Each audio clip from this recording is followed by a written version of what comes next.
Al Jazeera has learned that several leading opposition figures in Bahrain have been arrested overnight. They were detained just hours after Bahraini forces clashed with demonstrators in the capital, killing at least 6 people. The US has described the tactics as alarming. Al Jazeera's Alan Fisher reports. They surrounded the square. Before dawn, moving into position, Bahrain's security forces determined the protests would end here and now. The hundreds who'd gathered remained defiant. Marching behind the Bahraini flag, the clearance operation began. We're just asking the people of this world is to help us, to do something for these people. We are peaceful people. We are asking for our legitimate rights and nothing else.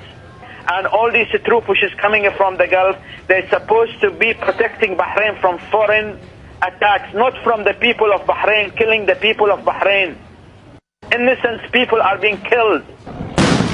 The police officers fired tear gas and buckshot. They denied using bullets. This video shows a man named Jafar Abdallah Mayuf. He was taken to hospital with what appears to be a gunshot wound. He later died. This operation isn't confined to the capital. These pictures were recorded in Badaya, about 10 kilometres from Manama. Al Jazeera has no way of confirming who was shooting. The police suffered casualties as well. 2 killed when demonstrators allegedly drove at them in speeding cars. Within hours, the authorities claimed victory. The Armed Forces of Bahrain announces that on this day, the 16th of March 2011, security forces cleaned up the Pearl Roundabout, the financial harbour, Suleimaniya medical complex and the surrounding area of people breaking the law who were frightening citizens and residents and hurting the national economy.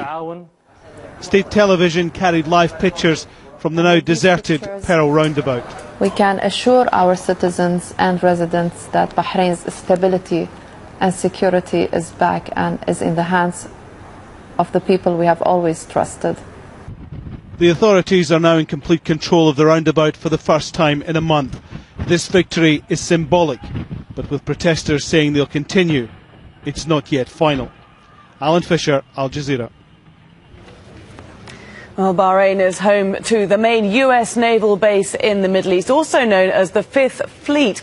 Now, to its east, across the Gulf, is Iran. And to the west, joined by a causeway, Saudi Arabia. The capital, Manama, is where most of the demonstrations have taken place.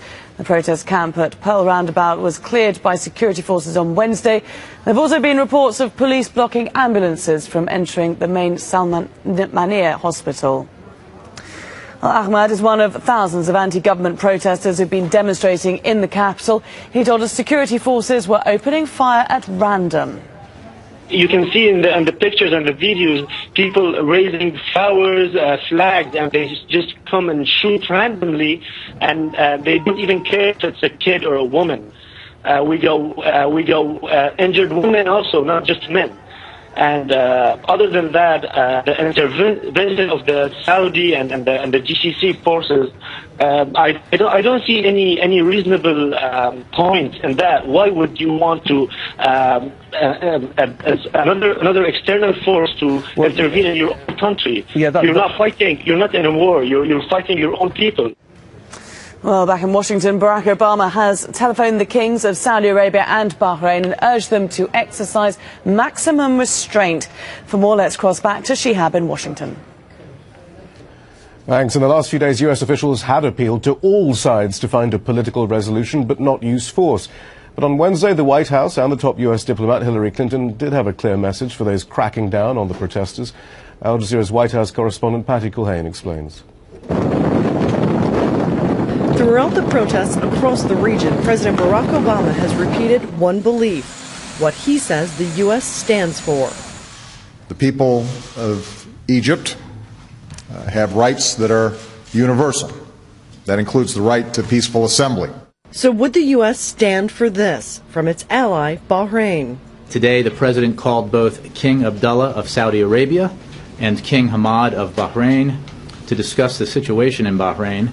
The president expressed his deep concern over the violence in Bahrain and stressed the need for maximum restraint. It's a call he's made before, but the maximum is new. After the government opened fire on sleeping protesters in Pearl Square, President Obama called the king and strongly urged restraint. The White House is quick to say it worked. The government offered to talk to the protesters. News welcomed by the president in a statement saying, quote, "The dialogue offers an opportunity for meaningful reform." And after a visit to meet with the royal family last Saturday, Secretary of Defense Robert Gates told reporters, quote, "I have a sense they are prepared to make more far-reaching steps." The very next day, this was what was seen on the streets of Bahrain, prompting another statement from the White House, urging the government to show restraint.